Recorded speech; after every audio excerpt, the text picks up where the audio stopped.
Welcome to another episode of On My Couch. And what we do here, my co-host Sue and I, what we do is we talk to really interesting people about interesting topics, hope learn something and then bring it into either our professional lives and sometimes into our personal lives as well. So the intent, have a great conversation with really clever people, and then just actually have a little bit of hopefully have some fun as well. We're all on our respective couches, hence the name On My Couch.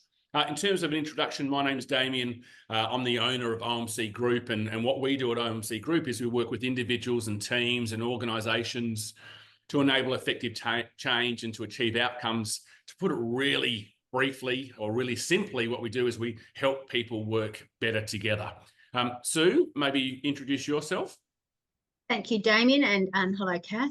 So my background is mainly in commercial business and predominantly in marketing. So I currently do some consulting work, obviously working with Damien, but also on a couple of boards, not-for-profits and private boards as well. So broad-based experience, but always looking forward to, as Damien said, chatting with interesting people to learn what's going on in the world and some great new tips and tricks that I can apply to my own business as well.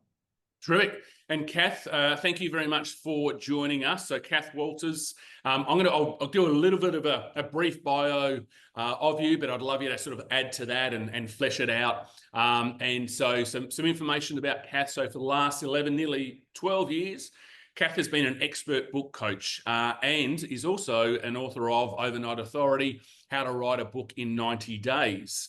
Prior to that, Kath was an editor at leading companies, senior journalist at BRW, freelance business writer, and then production manager at Bluestone Media. So, Kath, really pleased to have you here today and really interested in having this discussion with you about what you do, you know, the insights that you've gained from helping experts get their ideas and concepts out of their head and actually writing a book. So, I mean, before we go into what is your process, love to know a little bit more about sort of your own story. So, you know, how did you get to this place doing what you're doing today? Thanks, Damien and Sue. Thanks so much for having me. Yeah, look, it was a long sort of circuitous route, so I'll do the short version. So I did start out as a visual artist. That was my initial training. I had a secret desire to be a writer. And, you know, write a novel and that sort of thing. When I moved to Melbourne in 1983, I started writing a book and I found it very difficult, and I sort of continued on with my visual arts career.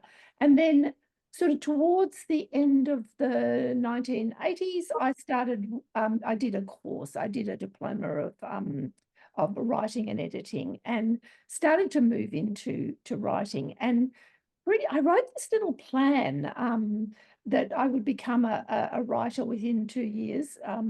And within 9 months, I was, so you watch out for your plans, watch out for your wish for.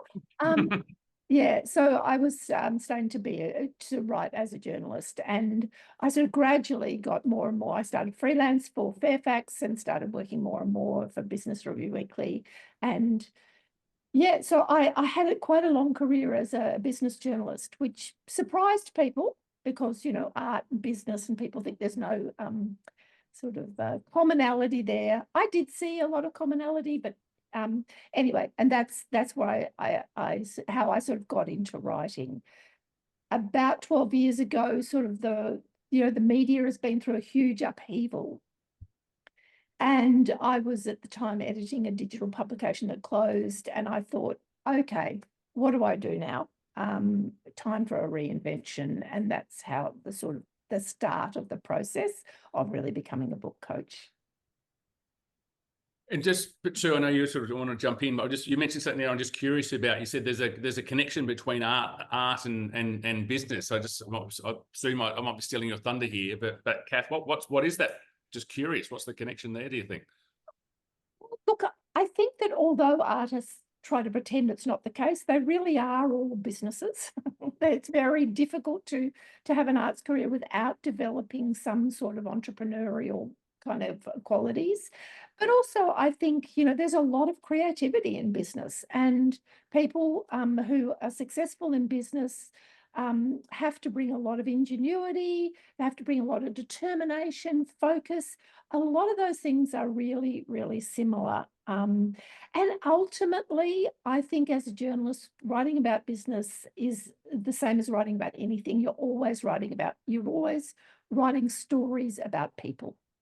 So we think of business as kind of like something like economics or finance, but it's not. It's about people and what they, their journeys towards success or failure. So with that big transition that you sort of jump off the cliff because you go, that's that line in the sand moment, I'm going to do something that I've always envisioned and dreamed about. Yeah. So writing a book in 90 days, what's your approach, and how do you write a book in 90 days? Yeah. So not the way I did it the first time. So for some reason, the first attempt I had at writing books, so the novel never happened actually, but when I was when I left media, I went to Thought Leader Business School. It's kind of like a sort of a training program for people who run their own businesses, and they said I had to write a book. And a lot of people suggested I just sit down and write 1,000 words a day for 50 days, which I did. At the end of that, I found that I just had 50,000 words of gobbledygook, really. So I thought, okay, that's definitely not the way to do it. And I sort of went back into my, I sort of threw away all my knowledge about how to write in that process, and I came back to it. I thought, okay, you've got to really start with who you're writing for, because when you know who you're writing for, you can sort of start to choose which ideas to include, because we're all vast repositories of knowledge. We learn a lot over the years, and so you have to sort of find a way of what journalists would call, what's the angle on the material in your mind. And I've found all the way through my journalistic career was guided by who's going to read the story, and the same goes for writing a book. So that's the very first step, is to get really crystal clear about who of all the people in the world you want to pick up your book, who is it? Okay, and so you would and also 90 days is quite a commitment in terms of almost a discipline as well. So how do you ensure that you maintain that? I'm guessing most people would start with a great deal of enthusiasm and probably punch out the first 5 or 7 days and then go, oh, okay, well, I might miss a day here, or how do you then how do you chunk that 90-day period down, perhaps, is the best question. Firstly, thank you, Sue. I found that 90 days is the ideal period. So when I originally created it 90 days, some people asked me, can I do it faster? And I said, yes. Some people asked me, can I do it slower? And I said, yes. And ultimately, I realized that 90 days was right. So it was not fast enough in a longer period, and too fast in a shorter period. So what I did was do what I did when I was a journalist, which was have a systematic approach. But I never really sort of consciously knew my system when I was a journalist. I just developed one. So what I had to do was sort of go into my thought process and think, well, how do I do it? And essentially, I do it in a systematic way. So I decide who I'm writing for. I decide what I'm writing about, and then I break down the sort of chapters. So you've got to plan the whole thing out in a sort of high level, and then you break down the chapters into a sort of chunks, just literally chunks. So if you think of a chapter as a pie, what are the pieces of the pie, and then all of the chapters add up to one big pie. So it's hard to find a metaphor that really works. Sometimes I think of babushka dolls where they're inside each other. Sometimes it's the pie, but essentially in a book, you've kind of got to have an arc. You've got to have you've got to take the reader on a journey. So you do have to link all the chapters together in that sort of sense. They've got to start usually at their pain point. This is this kind of book, this non-fiction book. You've got to start with what's bugging them, and they've got to land where they want to be. We have to take them on that journey, but we have to do it in tiny chunks, or else it's just so overwhelming, too overwhelming. And so have you ever ended up where you've got chapters of words and that they don't link together? How do you avoid that that challenge?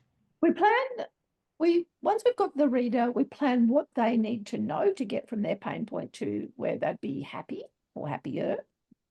And then we break it down again into a plan for each chapter. And within a chapter, there's a main message, and there's sort of various messages underneath. And so there's a lot of structure in how, because I found that what we really want as readers is sort of depth. When we get a lot of breadth, I think the common expression is sort of drinking from a fire hose. There's a kind of sense that we're just kind of like, it's just so much information. So what we really want is kind of depth. So we really might pick a sort of a theme for a chapter. So say in my book, my first chapter is Start With Who. So I'm talking about starting with the reader. And then I break that down into understanding the different aspects of starting with who. So, for example, one aspect of starting with who is that it's really, really hard. So we don't want to do that as readers. We want to think that our ideas apply to everybody. So I talk about that in that chapter. And then I talk about how you might arrive at a who, and how you do, I talk about the kind of process I use to identify a reader versus processes that other experts might choose. So there's always a lot of depth in each idea. So one big idea, start with the reader, broken down into lots of smaller ideas that take the reader into the depth of your thinking around this. Okay. And in terms of, do you start with the title? Is that where you start, or is that at the end once you've finished the whole process?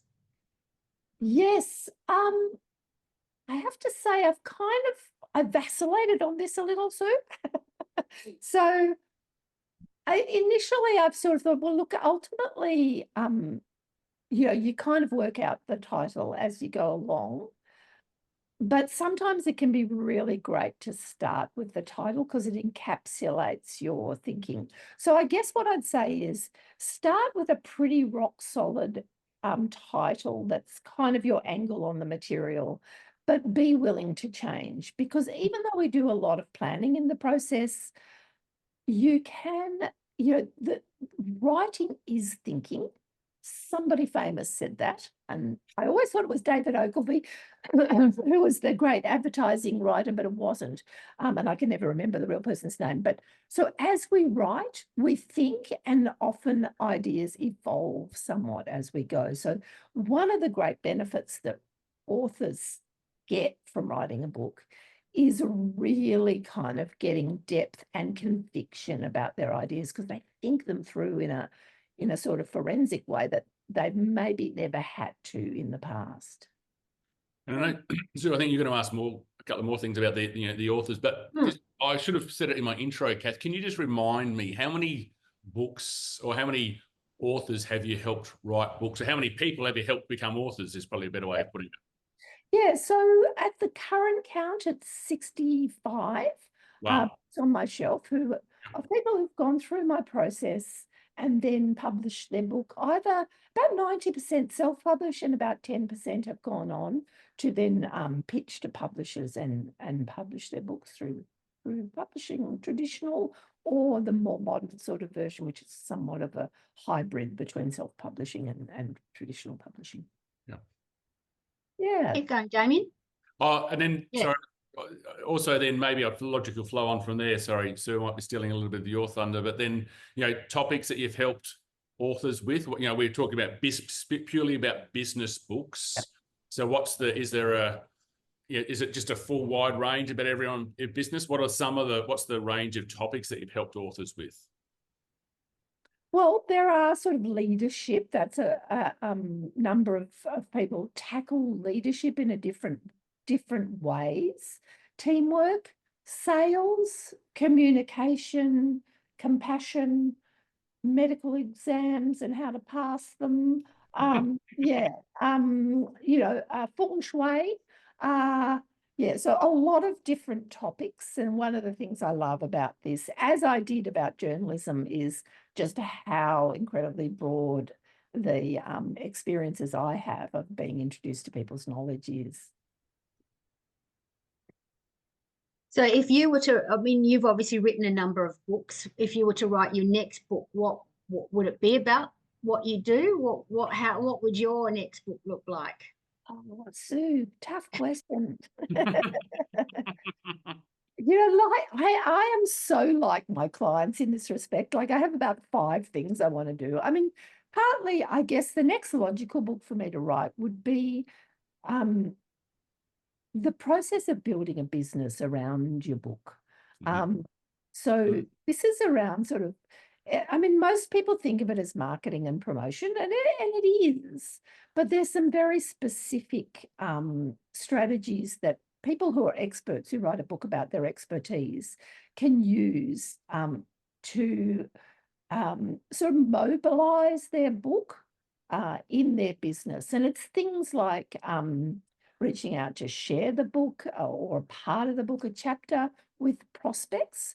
I found, if I approach somebody on LinkedIn and I say, hi, love to connect, one of the ways that I love to start to get to know my connections on LinkedIn is to share a gift. It's chapter 1 of my book. Would you like to receive it? I found that it's just a really lovely, respectful way of sort of opening a conversation with someone that you barely know, because we're just connected on social media. I give a copy of my book to most people who go through a process called a clarity call with me. So they've spent, 45 minutes with me.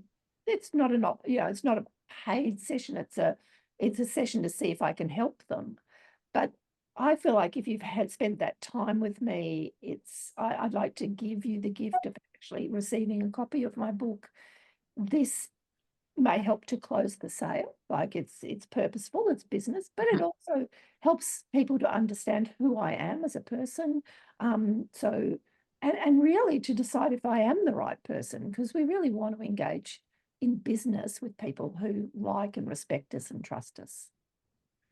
Cool. And then maybe, Kath, what I might do then, shift the focus a little bit, because you've sort of had a bit of a front row seat, in terms of some emerging themes and areas of focus. As I said, we tend to talk about business, people, and leadership. So can I, push you a little bit and take you back into how many authors was it? 64, did you say?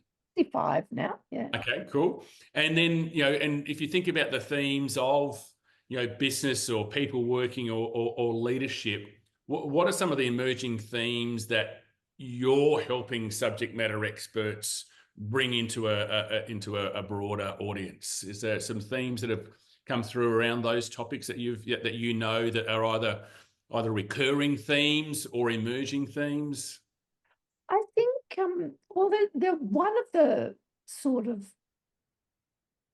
top of mind things that I think comes up a lot for people who work with leaders is kind of managing overwhelm. So there's this kind of, or self-leadership, you could also call it. So I guess we sort of had a sort of a system that maybe emerged in the Industrial Revolution, so it's well and truly redundant now, of sort of command and control.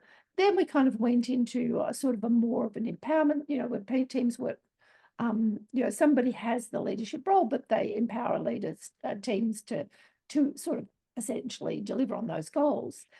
But it's getting to the point now where really not one brain or even a bunch of executives and a leader isn't enough to sort of manage the pace of change, the introduction of, artificial intelligence, the sheer number of technological innovations, the expectations of customers. There's just so much. So there's a lot of people who work directly with executives and leaders are concerned about that. So that's a theme that comes up in leadership books. The other one I think is really about that. Well, the other two I'd say are communication. So really, today I think a leader who can't, who hasn't got a fairly sophisticated handle on communication, on how to communicate with people in a way that is respectful, supportive, allowing that person to do their best, is really at a disadvantage in the workplace. And the other thing is around teams and sort of this idea that how do we go beyond just sort of getting everybody to stop arguing with each other to the point where people can sort of like have a debate and they themselves can communicate really well. So Yep. yeah, there's some of the kind of key themes that I've seen emerging. And I suppose the other big one is around the sort of social contract between business and society at large. So I think there's been a big shift in what we expect of business leaders, especially at that big multinational global level. This will be my last question, then I'll hand back to Sue. So when you say there's been a shift in terms of expectations, are we expecting more, or are we expecting different things? What's based on the people you're working with? I think that society at large, developed countries, but I think it's in all countries. Mm-hmm. There's a stronger expectation from the community that businesses take the planet Mm-hmm. and the social implications of their work into account when they're considering profit. So it's a battleground. I don't think it's kind of 100% resolved, but a lot of the more progressive companies in the world, the obvious one is the Atlassian, but the more progressive companies in the world are really trying to sort of engage with having a social contract. Patagonia, the people who do the toilet paper, whose names who gives a crap? Who gives a crap? These are people who are really trying to, in a sense, engage a market around people who are willing to give them a greater license in the social contract because they are trying to do something to address the really sort of, I think, the wicked, so-called wicked problems of the world, the systemic problems. And how much in those sort of key areas do you think is, going back to your original career, is driven by mainstream media that basically pushes out a message because a journalist may have a particular view on something? How much do you think is of what you've just described, going back to your old date? Does media have a big influence on what you see as the key trends and issues emerging? Look, the reality is that media's sort of influence to some degree is, I'd say it's more social media. We have to now, we have to sort of really look at how we are managing Facebook, X, or formerly Twitter, where you've got essentially a shift from media, which had a bunch of parameters around it, to social media, which has no parameters around it. And so there was a curation process, and there's always been, a sort of, the broadsheet versus the tabloid. So the more intellectual or contextual, I would think of, media versus the sort of more sensationalist, emotive sort of approach to information. We've now really kind of, I think at the moment, social media is pretty tabloid. There is fantastic, there are still fantastic media outlets contributing to our knowledge. But yeah, I'd say we are more in a land of needing to rein in social media rather than broader media. I just don't think that media has the influence that it once had. Although, let's face it, Rupert Murdoch has still got a massive big control of the world. And you can see, you know, how social media has influenced his direction and to, you know, all that detriment. But, you know, it always was pretty much to our detriment, as far as I can see. Although he does have some great mastheads as well. Thank you. And then so maybe we shift it back into an area that you might be more comfortable with, Kath, is, you know, if we think about, you know, a writer, you know, so who is a writer, you know, what are the qualities that you need, and from your experience, you know, what's the right qualities mindset that you have seen being really successful when people participate in this process with you? Big question. What's a writer? A Yeah. writer is somebody who writes, is my definition. And I think the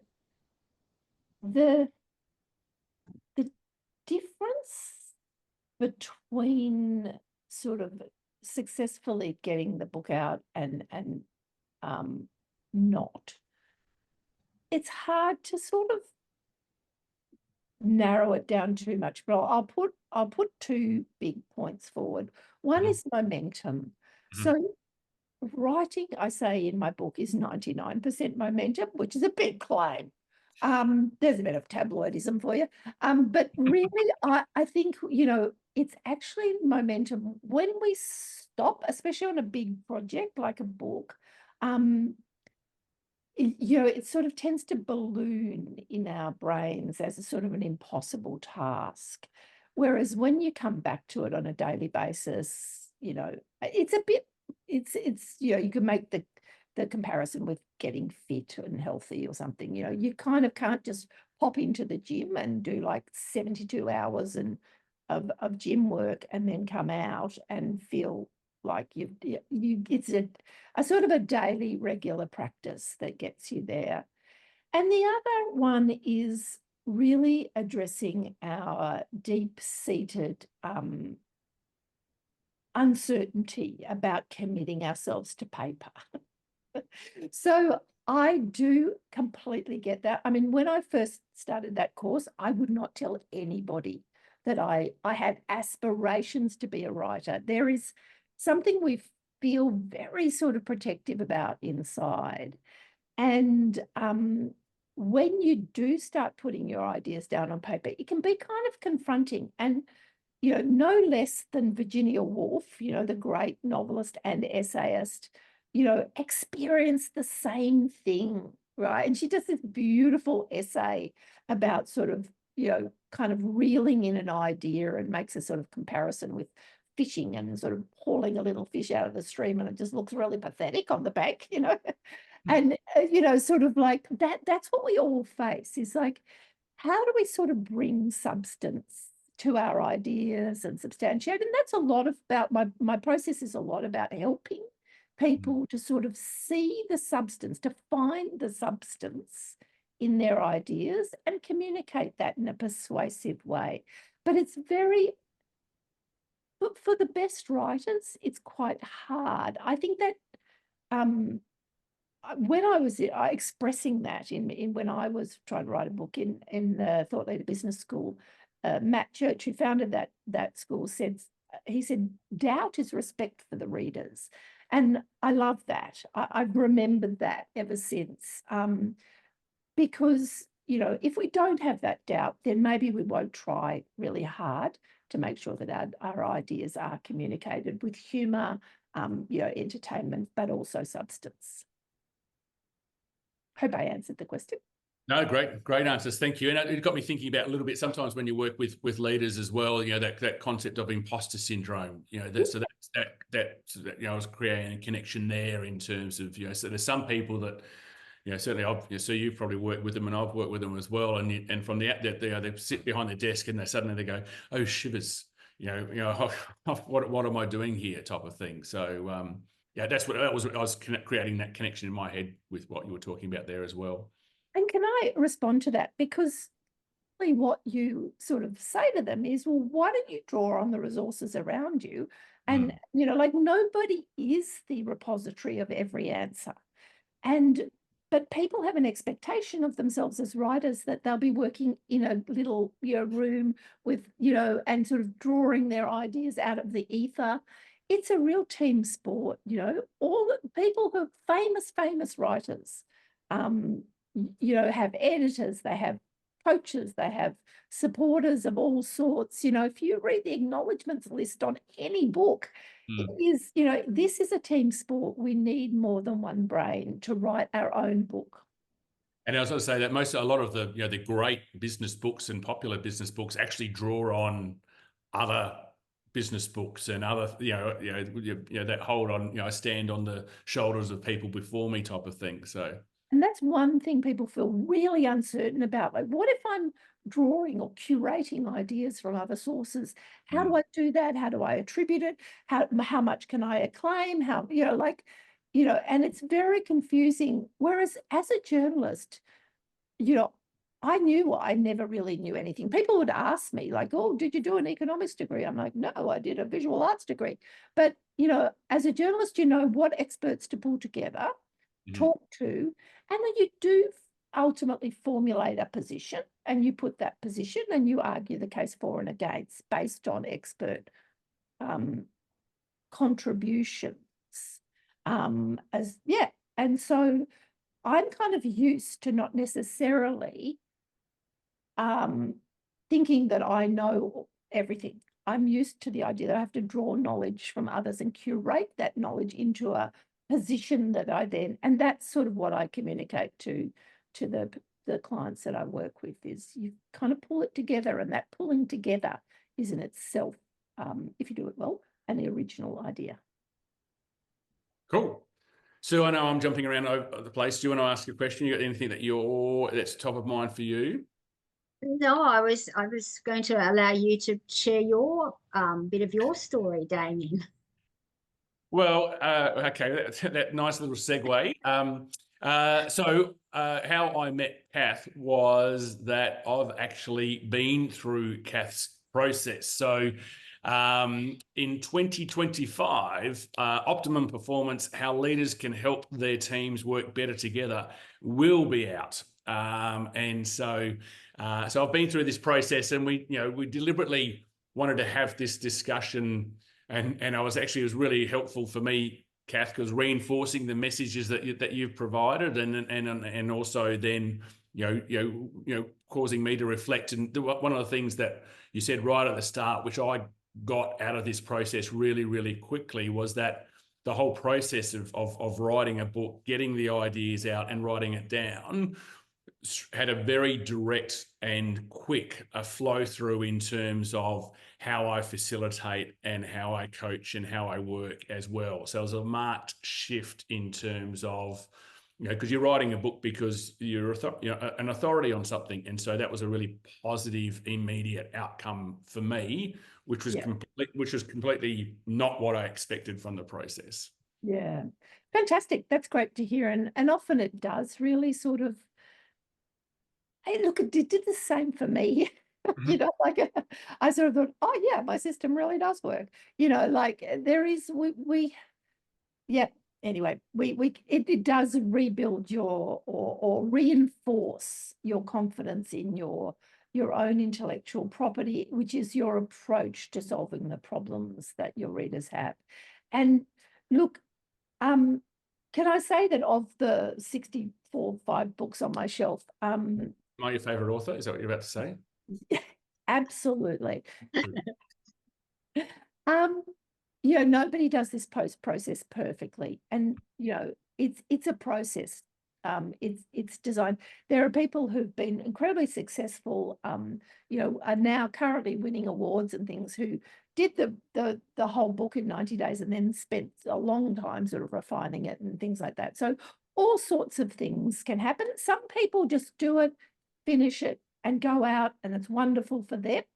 Others have, to spend more time mulling over what they've created and trying to work out if that's exactly where they're coming from. So, yeah, whilst I do it is absolutely possible to write a book in 90 days and to finish it. Not everybody has that exact experience, and that's why I provide some support post the program, 90 days of post-program support, just to try and keep that momentum going. Cool. What I might do is I'm going to ask one more question, and then I'll sort of start wrapping up and ask Sue what her reflection. So, what about you, Kath? What's one thing that you've learnt about yourself from this process? We're going deep. We're going to end going deep. I really am on the couch. Yeah. Look, I think that, essentially running my own practice, becoming a book coach, running my own business has been the most incredible personal development sort of experience I've ever had.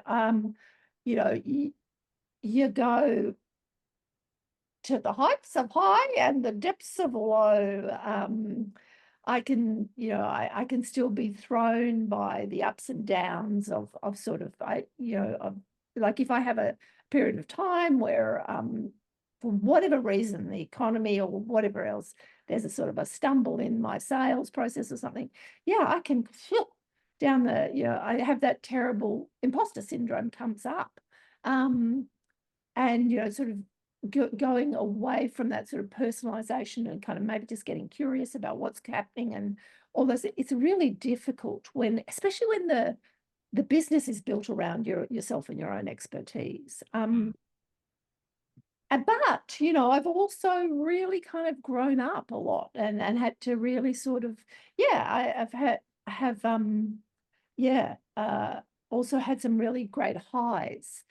I guess the thing that I love about what I do is that it's a pretty intimate process. Like for those few months, I get pretty close to people and the sort of ups and downs that they're going through, and I can always relate. And yeah, I love that aspect of my work. That it's kind of confronting. I doubt if I'm selling this very much, but it can be really confronting to write a book. And we do go through ups and downs in the process. All my clients do.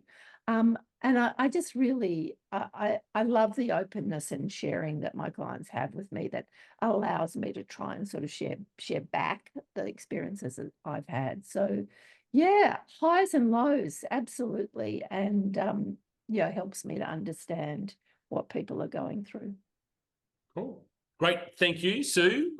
Starting the wrap up. I mean, really conscious of time. There's heaps of questions bouncing around in my head, Kath, and also having had the experience with you, I'd absolutely just reinforce that comment. Working with Kath was an absolute pleasure.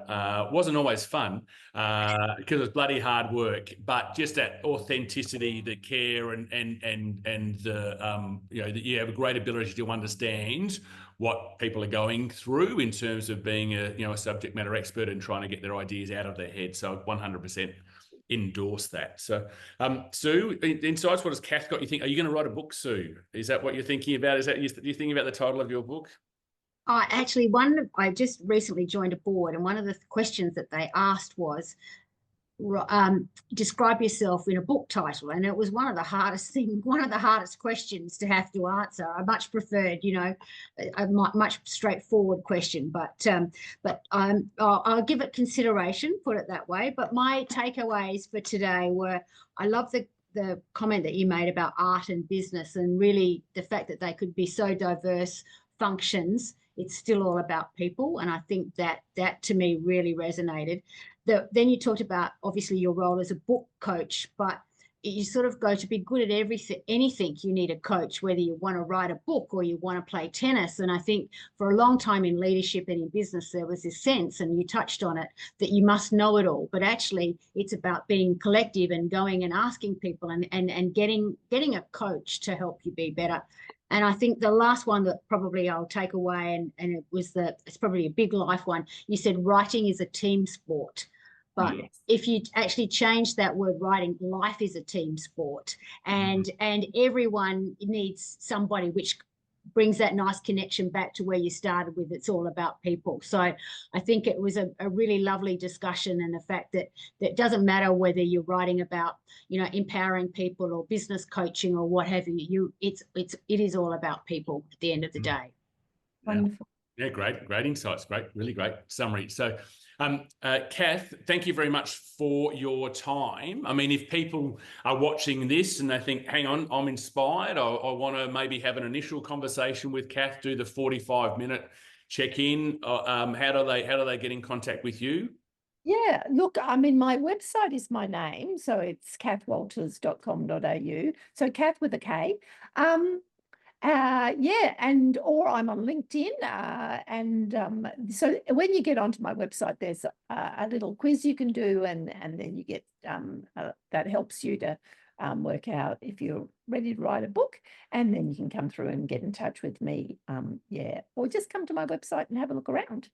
Excellent. Terrific. Kath, thank you very much. Sue, thank you for your time. Look forward to our next edition of On My Couch. In the meantime, if you want to learn more about OMC Group, as Kath has just given herself a plug, OMC Group, omc-group.com.au. And again, having been a alumni, graduate, whatever the right phrase is, strongly recommend if anyone's out there thinking, hang on, maybe I've got this idea, I want to bring it forward, absolutely 100% recommend Kath as well. So Kath, thank you very much. And Sue, see you next time. So Thank you. Bye. Bye.